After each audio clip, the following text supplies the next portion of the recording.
Hello there, my name's Alistair and welcome to Neverwinter. Today we're looking at the Warlock DPS. Warlock DPS is not one of my mains, but it's one that I do run occasionally. The Warlock is currently performing very well within this game. For it has a lot of animation cancel capability and therefore a lot of cooldown capability. Now, I'm not the best Warlock, I obviously have got it built up and spec'd up, but there are definitely better Warlocks out there who can explain the power steps and stuff a lot better. This is just what I tend to run based on what I've actually seen other people running. So what we'll do is we'll look through the gear first and then work on the powers. Over here I've got the headpiece from Emblem for the 10% combat advantage. I've got obviously the chest piece from Emblem for the stats. I have got the gloves obviously for stats. And then here I've got the boots from ASOD for the stats. However, I would switch these out if I was actually investing in this build. It does do a lot of damage. However, I don't enjoy playing the Warlock compared to the Ranger, and that's why my Ranger is my main. Even though this technically has the potential for more damage at the moment. I'm running the perfect set for the stats, and these are what I'm running. In my artifacts, I will just change. If I'm running this and someone wants me to change something else, I will change something else if I have it. As I said, this is an alt. Over here, I've got Tempest Gaze Ink, and I've got the Ash Trousers for the 8% crit strike. I've got the Scintillating Set for the recharge speed and 7.5% accuracy, along with the Intelligence bonus, give me more damage, because my abilities proc off of Intelligence, obviously giving me that nice big bonus there. I've got the Death Silver Halo of Obedience. This is a super underrated ring that's actually quite cheap in the market. And then I've got this ring here, an Advanced ring, which is better than the Master ring. That does the same thing. It's weird. The new Advanced rings are actually better than most of the new Master rings and the old Master rings from MSOD, funnily enough. The other one gives you crit strike and forte for crit severity, if I remember rightly. This gives you more crit severity and it gives you crit strike and combat advantage, far more useful than forte for most people. Looking in my enhancements, power and crit severity here. I'm running stats here, however I could switch out if I was in a party that had it. I'm running the Swift Synergy, obviously for the combat advantage crit severity. Now this will go up to 110 combat advantage, 120 crit severity when in party, but obviously you only get half bonus by being out of the party. I've got 40 down here, and over here I've got movement speed because moving is necessary. Boons, whatever ones you need. I could realistically put that in defense, that would be more beneficial. And over here, whatever you need from here, obviously if I built into any of this character, I would obviously have boon points. I don't have boon points because this is an alt and I don't particularly feel like running it in most content, if I'm honest. Over here I've got Materies, I've got the Bigger They Are, and I've got my Neverwinter's Knight Disciple, along with my Raptor, and a combat advantage Golden Cat. Here I've got the mod 30 companion pieces. They are super cheap in the auction house if you can't be bothered farming them. I've got combat advantage here. And then companions, normally I'd probably run the Flapjack. But the Flapjack gives me 5% combat advantage, which would show me as having 115 combat advantage. Although that's fine, I'll run that. And then over here I will use the Toad because it stacks off of magic damage. However, that would take me obviously leveling it up, and I don't want to do that. But I have the Grubshank. I'll use the Grubshank because the Grubshank also stacks off the magic. The Ferocious Predator, obviously for the crit severity and power. And over here I've got an Artificers, I've got a Cavalry's Haste, I've got Tacticians and 2 Executioners with all these, obviously, these DPS insignias here. Looking at my consumables, I run Watermelon Sorbet, I run a Flask of Potency, a Ratatouille, and Wildstorm Elixir. And lastly here are the powers. The powers I run for AoE and single target. I've got Dark Hex that I'm going to pop on every now and again, and this will regenerate soul sparks over time.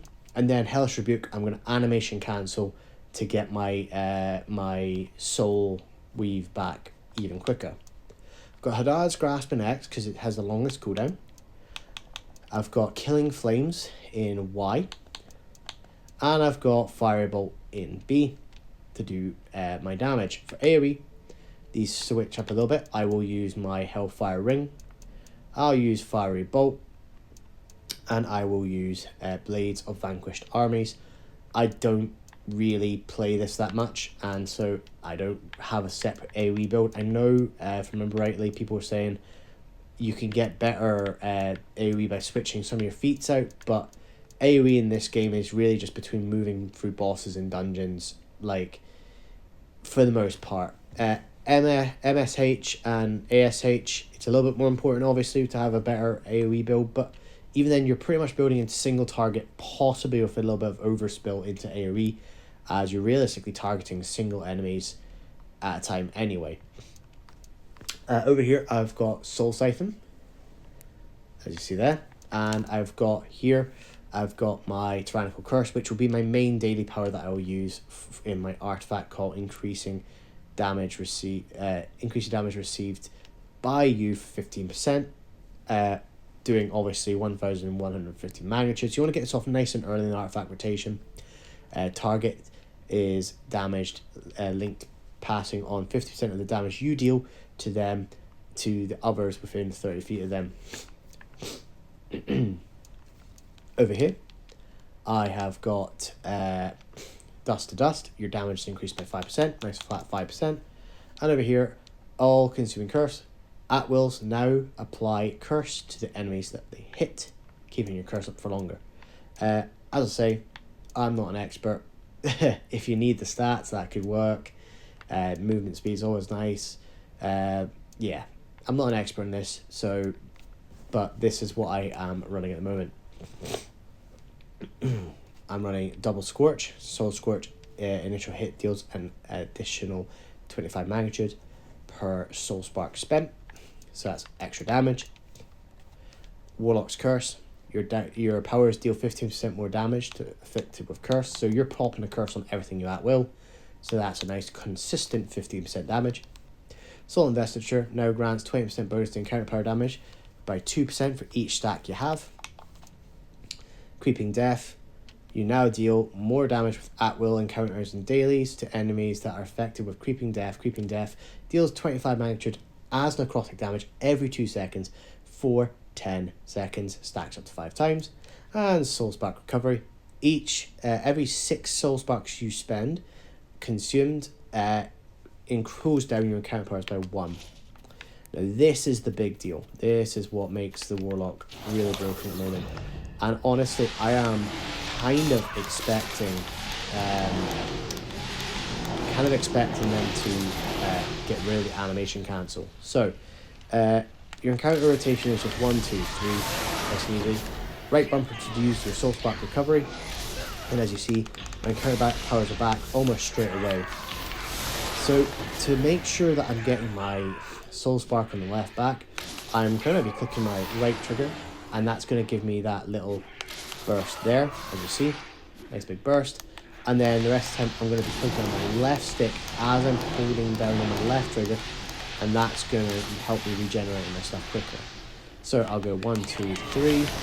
I'll use one Soul Scorch. I'll use my right trigger, and I'll use my left trigger for a little bit. And I'll use my right trigger, and I'm back, and I can then use them again. Now, as I said, I'm not an expert at this, but I do know some people are really good and get their stuff back super quickly. Let's see here. You've got the potential to do a ton of damage. With enough practice, you can get the animation cancel really good. So going into an artifact call, I'm going to drop my my artifact, obviously. I'll then drop my, usually my Hadar's Grasp. I'll then drop my daily, 2 encounter powers, my belt and my mount item, and then my Soul Scorch to get things off, and then my next encounter powers. So I'll do that just here. 1, 2, 3, 4, 5, belt mount, soul scorch double, 1, 2, an at will, and 3. So that is what, oh I forgot, I didn't fully cap the grub shank.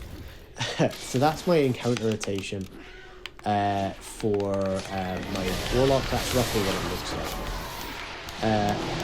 There are more complex rotations that require a lot more, and they do put out a little bit more damage, but sometimes complexity within an artifact call means you actually miss steps. When you miss steps, you just miss damage, and that's obviously an issue. A lot of people will run more complex ones, they use soul sparks a little bit more often, and yeah, I just struggle to do that. Anyway, here's my stats in combat. 95, 80, so let me actually make sure everything's correct. Do that for a bit of cooldown reduction. Through it. There we go. So 95.8, 68.9, 110, 87.8, and 114.7. That'll go up to cap. That'll go up to 115 with a tutor. That'll be 120. With a group of raptors and plus a few other bits and bobs, that will go up as well to cap. Obviously, I don't have my Forger's box, but if I had a Portobello Forger's box or I had a Mystic Aura, that would be a lot easier to achieve than what we already have right here. Anyway, that's my Warlock build for mod 32. As I said, it's not one that I main, so I don't know as much about it as other people, but it's functionally one of the best classes in the game. It's a very solid healer as well. I've not got a healer build on it. It's the build that I have for healers is atrocious because I've never spent time on it. But when the new mod drops, which gives you Celestial Insignias, I'll probably be just turning these into dust and sodding the Warlock off, if I'm honest. But I hope you enjoyed this video. I hope it was helpful for you, and I hope that you will enjoy the rest of your day. Goodbye for now.